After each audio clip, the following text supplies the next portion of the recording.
मेरे प्यारे भारतवासियों, हम आपका अखंड भारत में हार्दिक स्वागत करते हैं। आज हमारे देश की परिस्थितियां से आप सभी वाकिफ हैं।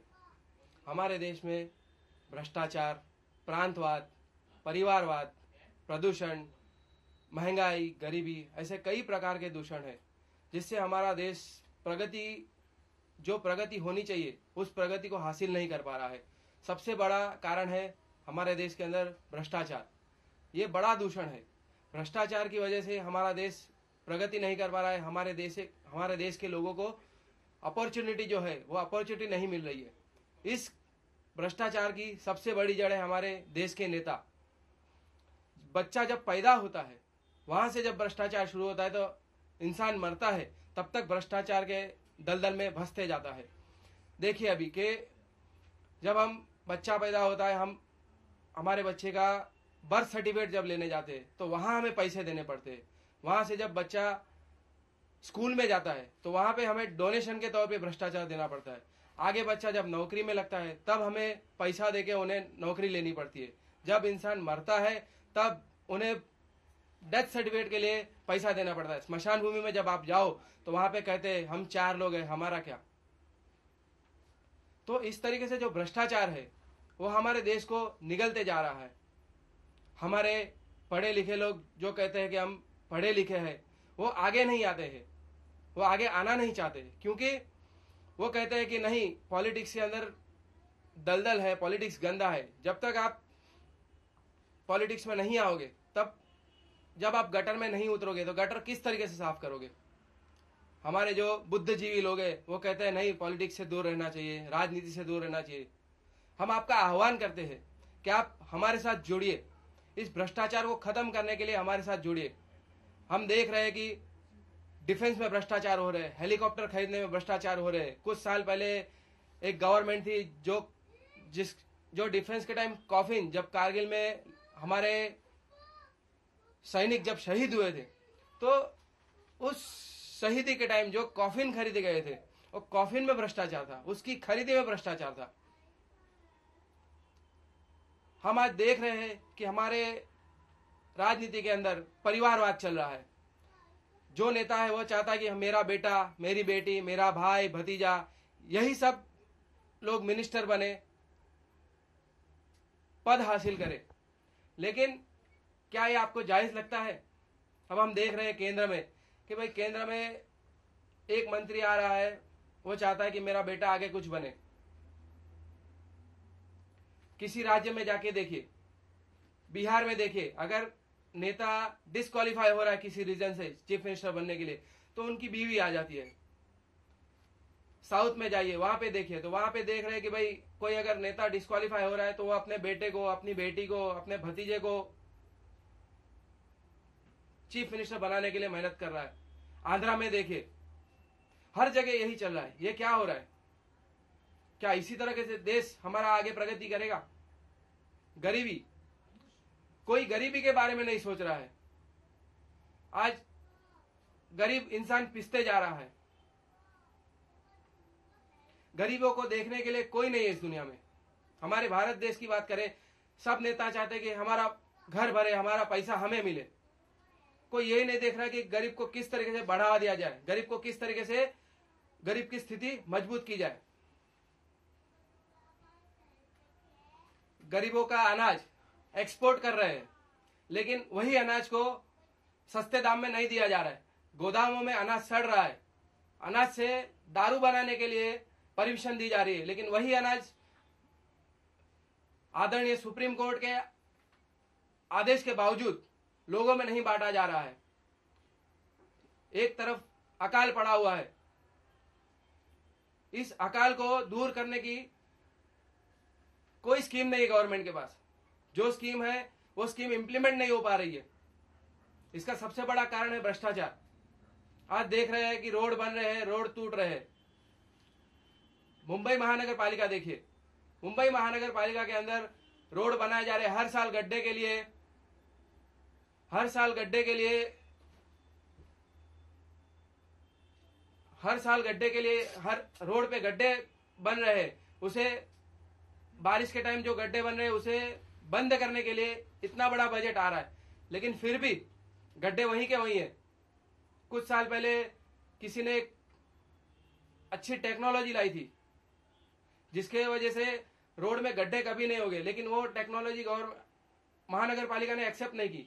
क्यों? क्योंकि इनके जो नगर सेवक है, हमारे नेता है, कॉन्ट्रैक्टर है, इनकी जो कमीशन थी वो उन्हें कमीशन नहीं मिलती थी, क्योंकि 10 साल अगर रोड नहीं टूटता तो रोड बनाने की जरूरत नहीं पड़ती थी, और अगर रोड नहीं बनता तो इनकी दलाली नहीं निकलती थी। प्रदूषण को काबू में करने के लिए कोई सिस्टम नहीं है गवर्नमेंट के पास। हम देख रहे हैं कि भ्रष्टाचार खत्म करने के लिए सरकार तैयार नहीं है। अन्ना हजारे जी ने आंदोलन किया था, उस वक्त उन्हें यह आश्वासन दिया गया था कि हम भ्रष्टाचार खत्म कर देंगे, आप अपना अनशन तोड़ दे। अन्ना हजारे जी के साथ जो संगठन में जुड़े थे उन्होंने खुद की पार्टी बना ली। अन्ना हजारे जी चाहते थे कि पार्टी नहीं होनी चाहिए, लेकिन सत्ता की जो भूख थी इन्हें, वो सत्ता की भूख इन्हें पार्टी बनाने पे मजबूर कर दी, और आज इन्होंने अन्ना हजारे जी से नाता तोड़ दिया। हम देख रहे हैं कि हमारे जो नेता जो अपने आप को देश सेवक कहते हैं, क्या ये सच्ची में देश सेवक है? यह चाहते हैं कि इनका पगार बढ़ाया जाए। हमारे किसी स्वातंत्र सेनानी, किसी देश सेवक ने आज तक पगार नहीं लिया। गांधी जी, नेहरू जी, भगत सिंह जी, मंगल पांडे जी, झांसी की रानी, इन्होंने जब जब देश की सेवा की है तब इन्होंने किसी प्रकार की कोई आशा नहीं रखी कि मुझे देश से ये मिलेगा, मुझे कोई पद मिलेगा। इन्होंने कभी पद की लालसा नहीं की है, न इन्होंने ये चाह के इन्हें कोई पगार मिले। आज हमारे नेता संसद में लड़ते हैं, लेकिन जब कोई इश्यू हो जाता है, जब इनके हित की बात आती है तो एक हो जाते हैं। संसद में जब बिल कोई पारित करना हो, जो देश के लिए, देश के भले के लिए जो बिल पारित करना हो, वह बिल पारित नहीं हो पाता है। लेकिन अगर पगार बढ़ाने का हो तो बिल तुरंत पारित हो जाता है, तुरंत पास हो जाता है। क्यों? क्या ये सच्ची में हमारे देश सेवक है? आज देखते हैं कि हम सरकारी सेवक जो है, सरकारी नौकर, गवर्नमेंट सर्वेंट, जिनकी रिटायरमेंट की एज है 58 साल और 60 साल, क्या ये क्राइटेरिया सिर्फ गवर्नमेंट सर्वेंट के लिए रहना चाहिए? क्या ये क्राइटेरिया नेताओं के लिए नहीं होना चाहिए? हमारा ये कहना है कि हम ये चाहते हैं कि इस देश के अंदर ये जो नेता है, जो पद हासिल करते हैं, जो मिनिस्टर बनते हैं, प्राइम मिनिस्टर बनते हैं, चीफ मिनिस्टर बनते हैं राज्य के अंदर, देश के अंदर, इन्हें भी इनकी एक एज लिमिट होनी चाहिए। ये एज लिमिट के बाद ये वापस पद हासिल नहीं कर सकते। पश्चिम बंगाल में देखा कि हम कि एक chief minister 9 terms chief minister बनते, किसी को मौका ही नहीं मिलता। आज हम देख रहे हैं क्रिकेट के अंदर कि भाई अगर कोई क्रिकेटर खेल नहीं पाता है बराबर तो उसे रिटायरमेंट के लिए प्रेशराइज किया जाता है।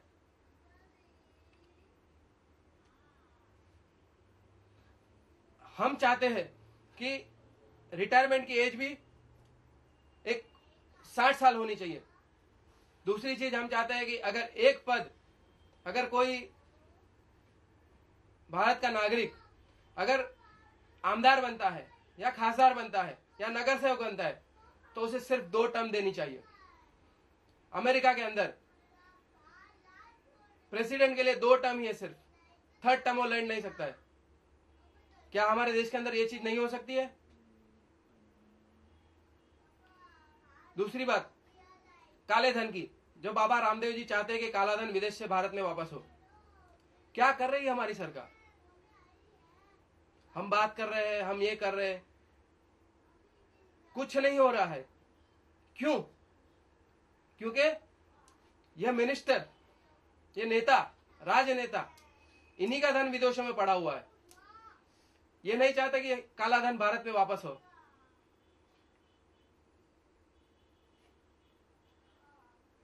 हमारा यह आह्वान है आपसे कि आप जुड़े, आप देश सेवक को चुने। हम देखते हैं कि इलेक्शन होता है, 100% में से 40%, 50% वोटिंग होता है, उसमें से जिसे 17, 18, 20% परसेंटेज वोट मिलते हैं वह चुन के आता है। क्या सही में ये प्रजा का प्रतिनिधि है? इन्हें हक है प्रजा का रिप्रेजेंटेशन करने का? नहीं, क्योंकि 20% के सामने 80% लोग नहीं चाहते कि ये नेता बने या ये कोई पद हासिल करे। लेकिन ये हमारा दुर्भाग्य है कि जो बुद्धिजीवी है हमारे देश के, वो आगे नहीं आते। सबसे बड़ा दूषण आरक्षण है, जातिवाद। हर जाति यह चाहती कि हमें आरक्षण मिले। जब हमारा संविधान बना था तो उस वक्त माननीय श्री बाबा साहब आंबेडकर ने, इन्होंने एक इच्छा, इनकी एक दीर्घ दृष्टि थी, जिसके कारण इन्होंने यह रखा था कि 10 साल तक रिजर्वेशन हो। तो ये 10 साल रिजर्वेशन रखने का कारण यह था कि सरकार कुछ करेगी और जो मजबूर लोग हैं, जो रिजर्व कैटेगरी में जो आते हैं, शेड्यूल कास्ट, शेड्यूल ट्राइब्स, इनका उद्धार होगा, इनका विकास होगा और 10 साल के बाद इसकी जरूरत नहीं रहेगी। यदि जरूरत पड़ी तो फिर 10 साल एक्सटेंड करेंगे। आज 60 साल हो गए, 6 बार ये एक्सटेंड हो चुका है। कब तक ये एक्सटेंड करेंगे? यह रिजर्वेशन से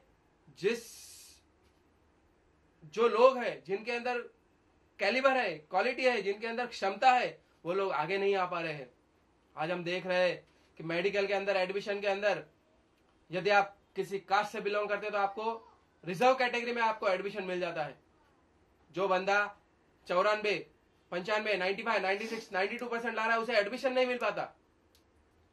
जो 70% लेके आता है, 65% लेके आता है, उसे मेडिकल में एडमिशन मिल जाता है। जब आप अस्पताल में भर्ती होते हो तब आप क्रिटिकल कंडीशन में होते हो। उस वक्त क्या कोई अगर एससी ऑपरेशन करेगा, कोई एससी डॉक्टर है, शेड्यूल कास्ट डॉक्टर है, वो ऑपरेशन करेगा तो क्या आप बच जाएंगे? क्योंकि वो रिजर्व कैटेगरी से आता है। या जो ब्राह्मण है या जो क्षत्रिय है, जो किसी रिजर्व कैटेगरी से नहीं आता है, अगर वो ऑपरेशन करेगा तो आप नहीं बचोगे। तो जहां क्वालिटी चाहिए वहां क्वालिटी ही होनी चाहिए। अगर इस तरीके से हमने रखा तो हमारा देश का कितना नुकसान हो रहा है। क्योंकि जो बंदा, जिसकी कोई कैपेसिटी नहीं है कुछ करने की, कुछ पढ़ पाने की, 65% पे रिजर्वेशन के नाम पे एडमिशन ले लेता है, सेकेंड ईयर, थर्ड ईयर तक नहीं जा पाता है। और जिस बंदे के अंदर क्वालिटी है, क्षमता है, वो डॉक्टर नहीं बन पाता है। तो हम कितने क्षमता वाले लोग खो रहे हैं। हम वैज्ञानिक खो रहे हैं, डॉक्टर्स खो रहे हैं, इंजीनियर्स खो रहे हैं। क्योंकि उस बंदे की जो 65% ला जाए, उस बंदे की कैपेसिटी इंजीनियर बन पाने की है, वो हार कर, नाराज होकर, फेल होकर पढ़ाई छोड़ देता है। जिसकी क्षमता है वो डॉक्टर नहीं बन पाता और जिसकी क्षमता है इंजीनियर बनने की, वो इंजीनियर नहीं बन पाता। एक साथ हमें डबल नुकसान हो रहा है। क्या जायज है रिजर्वेशन? लोग समझ नहीं रहे। रिजर्व कैटेगरी में जो लोग हैं, जिन्हें रिजर्वेशन दिया जा रहा है, वो समझ नहीं पा रहे। बस किसी नेता ने कह दिया चलो तोड़फोड़ करो, हमारा हक लेने के लिए लड़ो, बस चल पड़ते हैं लड़ने के लिए। सोचते नहीं है कि इसका परिणाम क्या होगा। बस महाराष्ट्र बंद, गुजरात बंद, भारत बंद, क्या इससे समस्या सुलझेगी? समस्या का समाधान होगा? नहीं, इससे हमारे देश को नुकसान ही हो रहा है। आज आप देखिए, आरक्षण के नाम पे जो नेता राजनीति कर रहे हैं, कितने आरक्षण की कैटेगरी में आने वाले कितने लोगों का भला हुआ है, ये आप सब अच्छी तरह से जानते हैं। वही एससी लड़का या एससी बंदा नौकरी और स्कूल में एडमिशन के लिए लड़ रहा है, और नेता आरक्षण के नाम पे अपनी कुर्सियां बचा रहे हैं। मैं एक भारत के नागरिक के तौर पे आपका आह्वान करता हूं। यह मैं कोई नेता नहीं हूं कि मैं स्पीच दे रहा हूं, यह मैं आपको परिस्थितियों से वाकिफ करा रहा हूं। यह एससी बनने के लिए, कास्ट सर्टिफिकेट हासिल करने के लिए लोग 20,000 50,000 खर्चा कर रहे, लाख रुपया खर्चा कर रहे। सर्टिफिकेट बनने के बाद जब आप स्कूल में जाते हो या कॉलेज में एडमिशन लेते हो या नौकरी के लिए जाते हो, उस वक्त यह कास्ट सर्टिफिकेट जो है उसे वैलिडिटी के लिए मांगते हैं, कास्ट सर्टिफिकेट वैलिडिटी कराते, उस वक्त फिर पैसा दो। यह भ्रष्टाचार बढ़ रहा है। क्यों? क्योंकि लोग समझ नहीं रहे, भ्रष्टाचार लोग समझ नहीं रहे, भ्रष्टाचार बढ़ रहा है, आरक्षण बढ़ रहा है। आरक्षण से किसी का भला नहीं हो रहा है। आज हमारी सरकार बात करती है बिन सांप्रदायिकता की। सरकार खुद सांप्रदायिकता बढ़ा रही है। हमारी सरकार divide and rule policy use कर रही है। हिंदुओं को मुस्लिम से अलग कर रही है। मुस्लिमों को आरक्षण दिया जा रहा है, हिंदुओं में SC ST को आरक्षण दिया जा रहा है। यह हमारी सरकार जो है वो राजनीति करने के लिए, वोटों की राजनीति करने के लिए हमारे देश को बर्बाद कर रही है। महिलाओं के नाम पे, महिलाओं को रिजर्वेशन देने के लिए संसद में बिल पास नहीं हो रहा है। एक बाजू कहते हैं नहीं महिलाओं का विकास करे, और दूसरी तरफ यही नेता महिलाओं को आगे बढ़ने नहीं दे रहे, बिल पास करने नहीं दे रहे। हमारे यही नेता कहीं रेप केस में फंसे हुए। आप राजस्थान देखिए, यूपी देखिए। आज हम देख रहे हैं कि सरकारी कर्मचारी को प्रोटेक्शन दिया गया है कि उनके ऊपर तुरंत केस नहीं हो पाता, उनके ऊपर तुरंत एक्शन नहीं ली जाती है। क्यों? अंग्रेजों ने जो नीति बनाई थी, भारत जब हमारा देश गुलाम था उस वक्त उनके जो कर्मचारी थे, सरकारी कर्मचारी, उनको प्रोटेक्शन देने के लिए जो नीति बनाई गई थी, वह नीति आज हम भी फॉलो कर रहे। यह हटना चाहिए। आज हम देख रहे हैं कि इनकम टैक्स ले रही है गवर्नमेंट देश चलाने के लिए। गवर्नमेंट पैसे का सोर्स और कोई सोर्स नहीं खोज रही है, लेकिन हम जो कमा रहे उसी पैसे पे देश पे राज कर रही है। हमसे हमारा खून चूस के, हमारी जो मेहनत की कमाई है उसे खींच के, उसे ले जाके देश का विकास करना चाहती है, और देश का विकास करने के बदले यह पैसे नेताओं के खीसे में जा रहे। क्या ये जायज है? आज हम देख रहे कि ट्रैफिक देखिए, महानगर पालिका देखिए, हर जगह करप्शन बढ़ा हुआ है। आज कोई हमारे देश में 1500 के ऊपर करीबन पार्टियां हैं, सब प्रांतवाद पे चल रही है। कोई ये नहीं कहती कि हमें भारत का विकास करना है। आंध्रा में जाइए कहते हैं हमारा आंध्र का विकास करना है, महाराष्ट्र में आइए महाराष्ट्र कहता है हमारे महाराष्ट्र का विकास करना है, गुजरात जाइए, राजस्थान जाइए, तमिलनाडु जाइए, हर स्टेट में जाके देखिए, कोई देश के विकास की बात ही नहीं कर रहा है। क्यों? आज लोग देख रहे हैं हम कि आंध्रा के अंदर तेलंगाना के मुद्दे पर राजनीति हो रही है। प्रांतवाद क्यों? हमारा देश भारत है, हम किसी स्टेट से नहीं है, हम भारत देश से है,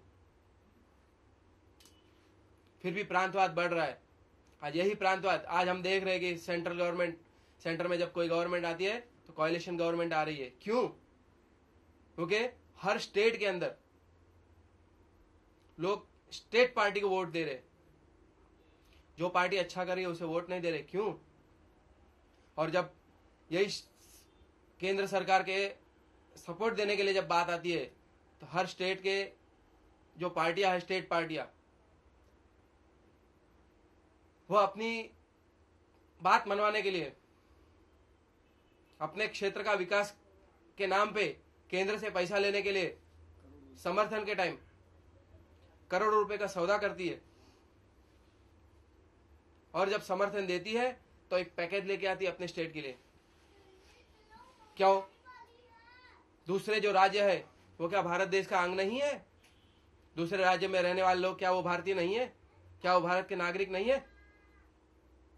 कब तक ये चलेगा? हम चाहते हैं कि इस देश के बुद्धिजीवी और हर नागरिक जागरूक हो,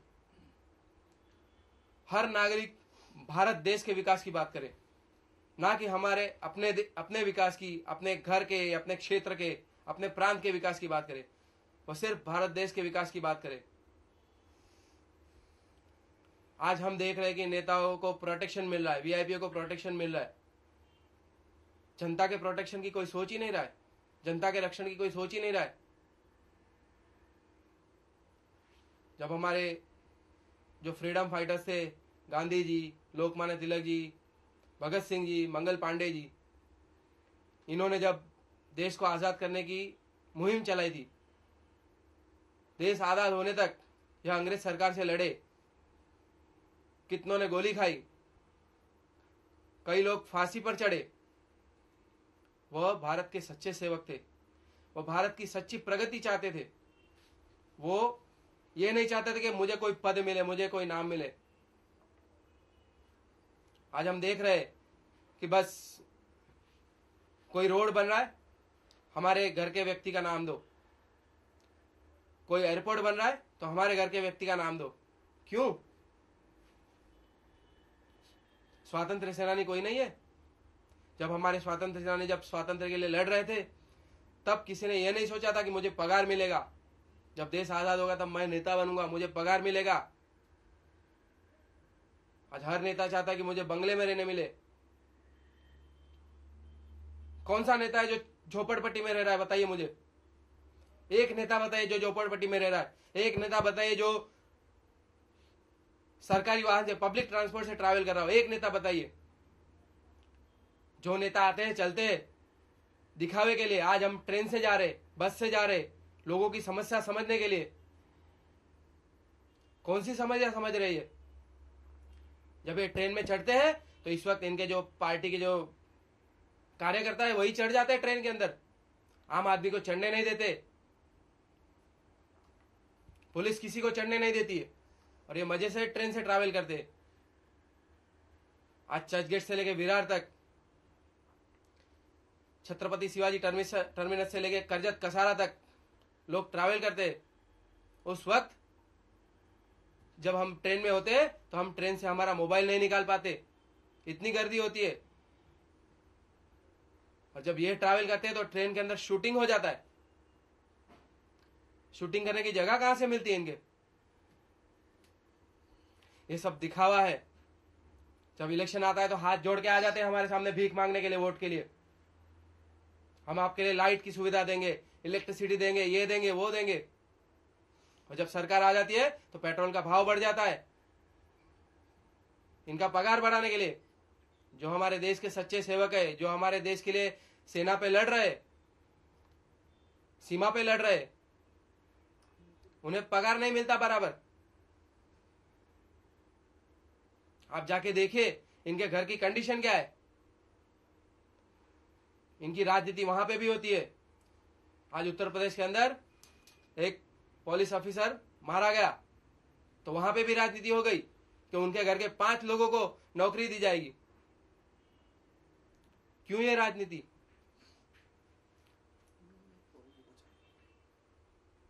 क्यों ये राजनीति हो रही है? किसी की मौत पे राजनीति हो रही है, किसी की जान पे राजनीति हो रही है। आज कोई नेता ये नहीं कहता कि मैं जब मर जाऊंगा तो मेरी आंख मैं डोनेट करता हूं, मेरा शरीर मैं डोनेट करता हूं। आज मेडिकल के जो स्टूडेंट है, उन्हें स्टडी करने के लिए उनके पास शरीर नहीं है, प्रैक्टिकल स्टडी के लिए उनका शरीर नहीं है। कोई नेता एक बूंद खून नहीं देता, ये सिर्फ खून चूसने का काम करते हैं। एक नेता बताइए जिन्होंने ये कहा हो कि मैं मेरी आंख दान करूंगा, मेरी किडनी डोनेट करूंगा। मरने के बाद तो सब जल जाता है या जमीन में दफन हो जाता है, कीड़े खा जाते हैं, मकोड़े खा जाते हैं। तो इसका उपयोग क्यों ना हो?